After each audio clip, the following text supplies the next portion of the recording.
Salut Zotac, c'est Nochan. Cette année encore, j'ai décidé de rester chez moi et je crois que j'ai bien fait. Bon, d'accord, j'ai pas pu voir la conf de Miyamoto, mais il y a de live pour ça.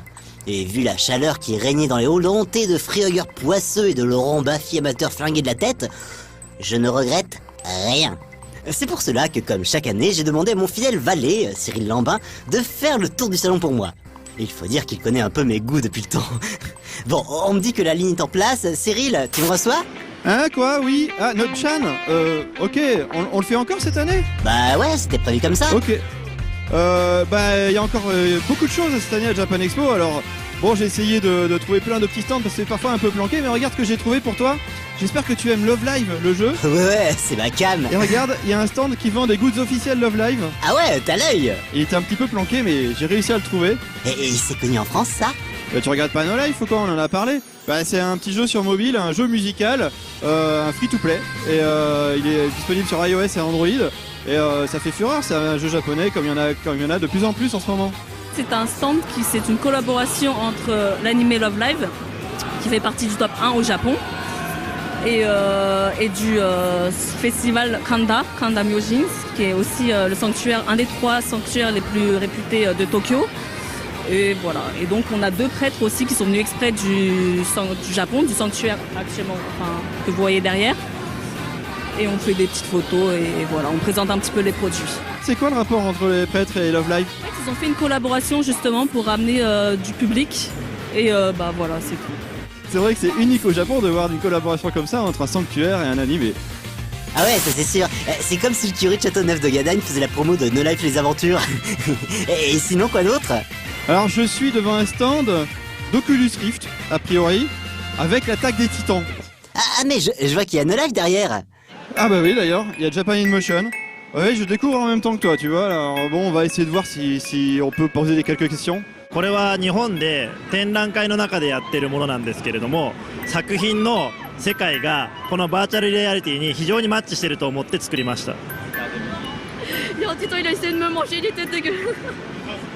Ah, c'était génial. Bah ça a l'air de marcher. Ça a l'air de marcher, j'ai un peu peur maintenant. Je suis dans une salle de cinéma où je vois un épisode de l'attaque des titans en fait là. Ok, alors l'Oculus Rift ça marche pas mal du tout, hein. C'est la première fois que j'essaye. Oh là là, c'est impressionnant, ça marche super bien. Voilà, il y a un titan qui vient d'apparaître. Ah, ça commence à chauffer là. Ok, alors oui, ça a l'air génial, mais c'est pas très télégénique comme attraction. Alors, en fait c'est un épisode de l'animé vu de l'intérieur. Tu pourrais nous trouver un stand plus visuel, avec plus de couleurs, je sais pas, comme ça, voilà. Tu es où là, Cyril? On se trouve toujours dans le hall 5 parce qu'il y a beaucoup de choses dans le hall 5 cette année. Et là c'est un stand qu'on ne peut pas rater, c'est un stand Hello Kitty. Donc j'imagine que c'est un stand Sanrio. Donc a priori Hello Kitty Café, on peut manger, il y a des idoles, il y a des goods, il y a des choses. En fait c'est un petit bar, un petit café. Tout ça a l'air très très mignon. J'avoue que les onigiri me donnent faim. C'est un stand pour promouvoir la marque Hello Kitty, enfin le personnage Hello Kitty, et quelques objets traditionnels, par exemple il y a de la poterie, c'est des objets traditionnels mais customisés à la mode Hello Kitty quoi. C'est super beau ça, ça c'est très beau, c'est en plus là pour le coup c'est vraiment typiquement japonais, et c'est le genre de choses que toujours agréable de ramener du Japon, un petit goût à la fois traditionnel et en plus kawaii. Donc plein de choses. Mais Cyril, c'est quoi ça? Ça a l'air d'être un robot idol a priori. Voilà, on tombe sur beaucoup de choses un peu par hasard à Japan Expo. Bah regarde. Un robot idol, tout ce que j'aime. Bah si t'étais venu Nochan, t'aurais peut-être dû lui faire un petit coucou. Mais voilà, mais alors, tu la vois qu'en image.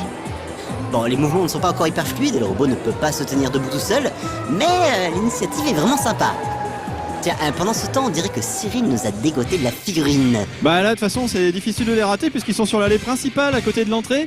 Et Cosmic Group et Tamashii-Nations, donc en fait, j'imagine que c'est une collaboration encore. Ah, regarde, on voit que c'est du SH Arts. Jean-Marc nous en parle souvent dans son émission. Oui, et Jean-Marc me disait justement, il y a pas longtemps, que la mode en ce moment, c'est les FX. Et par exemple, cette petite goutte d'énergie là, que Naruto est en train de lancer une attaque. Et alors là, on parlait de FX et on voit juste un truc mais fantastique. Une attaque, mais juste magique. Ah ouais, quand même, hein. Ça brille et ça clignote et On sent toute l'énergie, non mais vraiment, il y a les petites pierres là qui sont très très impressionnants. Encore du Sanseiya avec des armures qui brillent au soleil. Et là ils sont pile poil dans l'allée centrale, donc le soleil se reflète sur les armures. Alors bon, je vais finir sur ce stand avec un truc vraiment sympa, c'est les Dark Vador Samouraï. C'est bien fait, hein. Excellent. Et je crois même que j'ai vu un cosplay de cette figurine. Et l'idée du mix entre les deux, elle est vraiment intéressante. C'est une très bonne idée à mon avis. Ok, merci Cyril. Et maintenant, on va où? J'étais sur le chemin pour aller sur Frontwing et je suis tombé sur le stand de Tokyo Otaku Mode. Et alors du coup, qu'est-ce qu'il y a sur Tokyo Otaku Mode? Il y a des sushis, mais en fait ce n'est pas des sushis, ce sont des chaussettes sushis. Oui, c'est bien les chaussettes, mais ça me fait une belle jambe à moi. Hein. Alors voilà, une fois plié, à quoi ça ressemble à des sushis. Alors il faut évidemment plier ces chaussettes chez soi, il ne faut pas les laisser en bazar. Et une fois dépliées, voilà, c'est une chaussette sushi. Donc on peut les présenter comme ça, voilà, en plateau de sushi, qui a été un petit peu mis en bazar là. Mais voilà, donc c'est pas très cher d'ailleurs. On est sur des 5 € la paire, 25 € les 6, c'est des prix tout à fait normaux pour des chaussettes. Donc là je vois que vous avez des chaussettes sushi, donc c'est très rigolo et j'espère que vous en avez vendu un peu parce que c'est très sympa. Et il y a aussi je vois des recueils, des artbooks, et du dojinshi aussi, c'est ça là? Cette année c'est particulier parce que du coup on fait une rétrospective entre guillemets sur l'illustrateur Reggius qui est un illustrateur particulièrement connu et apprécié depuis maintenant près de 3 ans. Il est connu pour avoir fait le chara design de la série Guilty Crown principalement et des illustrations très connues pour Vocaloid par exemple. Ok Cyril, on va devoir rendre l'antenne bientôt. Mais avant, tu peux m'expliquer où tu es là? Alors on est sur un stand qui est un peu spécial, c'est une collaboration entre des associations françaises et des japonais, entre Frontwing et Ki, mais je pense qu'il y a quelqu'un qui va nous en parler mieux que moi. Alors qu'est-ce que c'est que ce stand? Bonjour, eh bien c'est le stand de Frontwing, la compagnie déroguée japonais, qui est en partenariat avec le stand de Ki, sponsorisé par Digital Arts. On a fait venir Kawasoft, l'association, on a fait venir ces deux compagnies à la Japan Expo pour essayer de faire découvrir au public français cette partie de la culture japonaise. Alors par exemple là on a un des artbooks de Akio Watanabe. Donc interdit au moins de 18. On a censuré les pages à la main, on les a bloquées pour que tout le monde puisse les consulter librement. Mais c'est quoi ça? Ouais c'est vrai, c'est quoi ça? C'est super cher, c'est quoi? Eh bien ce sont des kakejiku, c'est-à-dire des rouleaux muraux. C'est des pièces extrêmement rares, il y en a que 2 qui sont faites dans le monde. Il y en a un pour la Japan Expo et un pour l'Anime Expo. Et ils sont, voilà, il y en a 10 différents. Et ils sont tous signés de la main de l'auteur, manuellement. C'est également un objet de très grande valeur parce que c'est vraiment quelque chose qui a été fait selon les procédés traditionnels. C'est les mêmes procédés qui sont utilisés pour faire les objets équivalents dans des temples au Japon. Et les procédés sont faits pour garantir que les couleurs ne se dégraderont pas avant 100 ans. Pour l'instant, à la Japan Expo, on en a vendu 4. Et à l'Anime Expo, ils en ont vendu 5. Attends, là je ne comprends plus. Il y en a 2 dans le monde entier et vous en avez vendu 4? Non, c'est parce qu'il y a 10 modèles différents. En fait, il y a 10 modèles différents et 2 de chaque. Un qui part pour Japan Expo, un qui part pour Anime Expo. Et comme ils sont signés, eh ben, limite un jour peut-être que le gars qui a celui de Japan Expo, il va retrouver son jumeau d'Anime Expo. Ok, Cyril, il ne me reste plus qu'à te remercier. Grâce à toi qui as bravé la foule, la chaleur à ma place, j'ai vécu Japan Expo comme si j'y étais. enfin, sauf pour l'Oculus, ça rend vraiment rien en télé. Bon allez, allez rentrez les otaques.